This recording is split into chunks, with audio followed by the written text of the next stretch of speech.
What's going on, guys? ChillSFM here, bringing you another very strong team to use on Go Battle Day. Guys, if you've been following this channel for a while, you know that I like to put out teams with a lot of fast move pressure for Go Battle Day to help you get through your battles very quickly. But on the other hand, I don't want there to be something super typical like Double Charm, which, by the way, this team just completely destroys Double Charm, and you know you're going to be seeing it on Go Battle Day.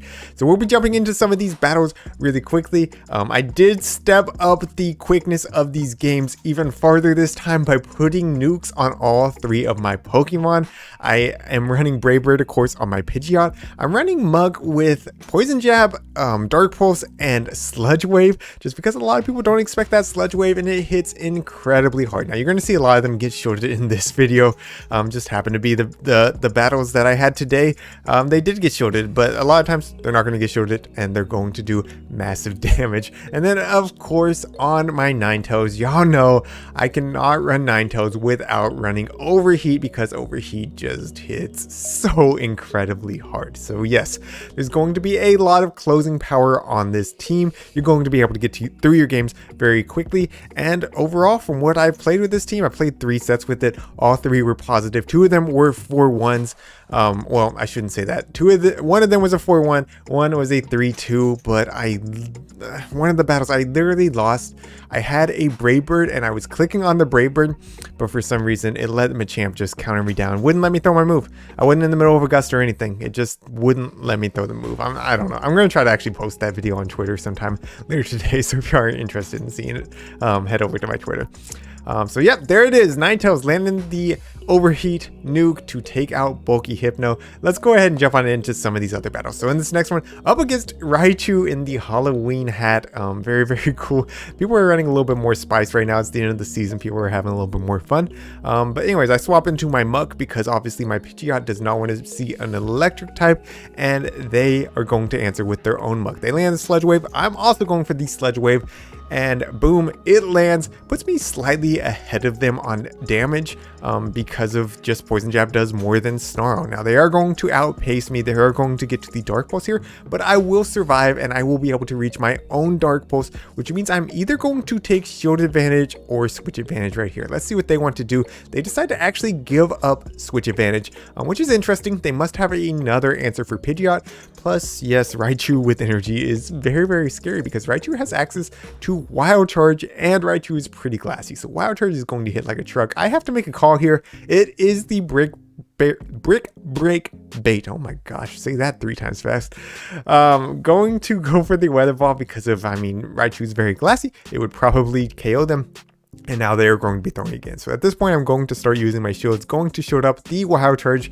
Beautiful. And I'm able to make it to the next Weather Ball to threaten their final shield or take out this Raichu. So let's see what they want to do right here. They're shielding it, which tells me they must be weak to my Ninetales in the back. Maybe it's like a Sandshrew. Nope, it is a Hypno. So I don't know about that second shield there. Very interesting by them. It does prevent me from being able to get to the Overheat against this Hypno. So I think this played out kind of the same anyways, because I can come in with my Pidgeot now, just shield whatever punch they have, whether it be Thunder Punch or Ice Punch, and make it to my Brave Bird. Brave Bird easily going to be able to KO this Hypno from this range, and that's going to be a GG's. Well played to my opponent. Let's jump on into the next battle. All right, so we're going to have Pidgeot up against, yes, okay, so let's talk about some core breakers here. Sandslash and Sandshrew on the lead are going to be big core breakers. Yes, we have we have regular Ninetales to answer for them, to absolutely destroy them, but to get there is going to be a little bit tricky. So for that reason, if you are just looking to climb, I would change this team. I would put Snarl on Muck, leaving the same 2 charge moves, but I would run Snarl on Muck because of Snarl Muck's going to have a pretty good matchup against this Sandslash, whereas Poison Jab, they're Steel types, so they're double resisting all your Poison Jabs. So we do get them a little bit low. We're going to be able to come in with our Ninetales now and just farm down, and they're not going to be able to reach the Bulldoze here. Nothing to worry about. Just going to be the Ice Punch. Ninetales can take that, no problem. So at least we have energy on our Ninetales, but we have shown both of our remaining 2 Pokemon, and they can kind of align them as they need. In the back, they do have a Poliwrath, so I'm going to go straight for this Overheat. It will still hit incredibly hard, but they throw up a shield, so they know about it. Going to be coming in now with my Pidgeot, and I could shield right here. I know nothing's going to one-shot. They do go for the Dynamic Punch, which hits way more hard than Scald or Ice Punch would. So, I mean, great play by them. Kind of wish I would have showed that, but I'm still able to make it to this Brave Bird against this Hypno. It connects, doesn't take out the Hypno, unfortunately, but does put them into the red. So now I can come in with my Ninetales and just commit to the farm down. They have built up to the Shadow Ball, and I am going to respect the damage from it. Going to go ahead and use my shield. I mean, I gotta use them at some point anyways, right? And it's just the Thunder Punch, but I'm able to Fire Spin down. So where they go, of course, it's the Poliwrath in the back. I decided to go straight for the Overheat, thinking that they think I will bait, and they showed again. So that Overheat would have KO'd from that range, or very, very close. I would have been able to Fire Spin them down, but unfortunately they shielded both of my Overheats, so now they are going to be able to win this game. I mean, you're going to see I'm going to be able to make it to this next Overheat. Now my attack has dropped by 2 stages, and you're going to see this still hits quite hard. Like, it almost KOs them. So if I would have been able to land one of the ones before I was debuffed, would have still been able to win that game despite them having a core breaker. So by the way, I forgot to mention this. Sand Slash, Sand Shrew, yes, both core breakers. Even more core breaker is going to be the rock guys, the Alolan Golems, and the Gravelers. Yeah, those things are probably going to just be top lefts with this team. You know, maybe again, if you have Snarl on your Muk, you're going to be able to play around them. But yeah, they're going to be very, very tough to overcome. So definitely a challenge for this team, but I don't really see that many of them. So anyways, going to be going for this Sludge Wave against this Licky Tongue. It's going to hit incredibly hard if it lands. Let's see it. Boom, puts them into the red. Not enough to KO them. I think at this point I could shield and take switch here, but I decided I just want to have some energy on a different Pokemon instead. Yeah, so I'm going to be coming in with my Ninetales and just trying to Fire Spin down. Hopefully I can get it. Yes, I can before they get to the Body Slam. And what do they want to do now? I am already close to my Overheat. They're coming back in with Hypno. I'm going to go straight for it. This is a Shadow Hypno, so this should KO from this range. Let's see it. Come on. Boom. Hypno is out of here. In the back, they have a Lapras, but they cannot clear this debuff. So I can just come in, go straight Feather Dance. They're probably going to know. Yeah, they just no-showed. I mean, I guess I could have Brave Bird, but if I did, they could just farm me down, which wouldn't be great. So this at least forces them to throw. It is, of course, the Surf, and I am not able to reach the next Feather Dance. So pretty good play by them. Going to be coming back in with my Ninetales, and Ninetales with 2 shields. If nothing is doing like good fast move pressure against it, Ninetales is going to be phenomenal. We're resisting all these ice shards, going to be able to build up to 3 weather balls to try to KO this Lapras. So there's the next Surf. I am out of shields at this point, but look how close I am to my 3rd weather ball. Going to go ahead and dump one right now since I am at 100 energy.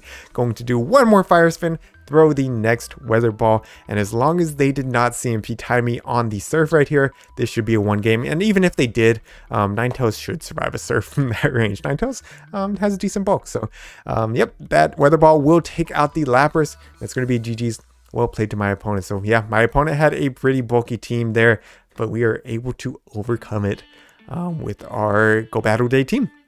All right, moving into the next one, going to be up against an Alolan Muk. They are running Poison Jab, and I'm going to be building up and trying to catch either the Acid Spray or the Dark Pulse on my own Muk. Now, a lot of times they're going to be going straight Dark Pulse, just as this one did. So I basically just made them waste all their energy, which is beautiful. I'm able to lure out the Nidoqueen. So Nidoqueen,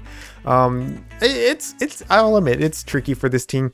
Pidgeot is a pretty good answer. Ninetales is a decent answer, but you will want to land the Overheat to be able to take out the Nidoqueen, because Nidoqueen just, I mean, it's fairly bulky. If it's, I should say, if it's the non-shadow version, it's a little bit challenging. If it's the shadow version, I think you can just go straight Weather Ball and you'll be fine.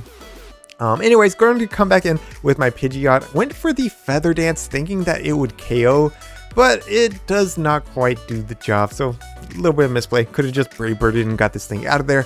but it's fine. At least I didn't debuff myself, and I'm able to just gust down. So I'm ready to swap since I am, my defense has dropped. They're bringing back in the muck, and I'm going to be going straight for the weather ball. It won't KO from this range, but it could potentially threaten a shield, and I'm calling the acid spray here. So yes, just the acid spray, nothing really to worry about. And here's the weather ball. So let's see, do they want to save their muck right here? They do, so very interesting. And then they're going to be swapping out into a Poliwrath. So I'm going to be going straight for the overheat. Let's see if this time we get to see how much damage this will do. Come on, let it through. Boom, takes out over half of the Poliwrath's health. So yeah, I mean, you can see, like, even though it's a resistant move, it's definitely going to help speed up these battles. And man, it's just so much fun to land. So at this point, I can come back in with my Pidgeot, just gust all the way down. I should have a move ready to go whenever they come back in with the muck. Yes, I do. Just need to throw the Feather Dance from this health. I mean, this would pretty much KO them, and they have to use their shield at some point anyways. And yep, so there is the shield. Now I can just commit to the gust down. They're going to be able to reach one move, but not two moves, so I can just safely shield it up. More than likely going to be the acid spray, of course. No reason for them not to throw it, but that's going to be a GG's. Well played to my opponent. All right, guys. That's going to be it for today. Let me know what you thought of this team in the comments down below. Will you be trying it out on Go Battle Day? Or do you have another team in mind? If so, let me know that as well. If you enjoyed today's video, make sure you leave a like. Thank you all so much for watching. And until next time, this is Chill FM reminding you to always keep pushing forward.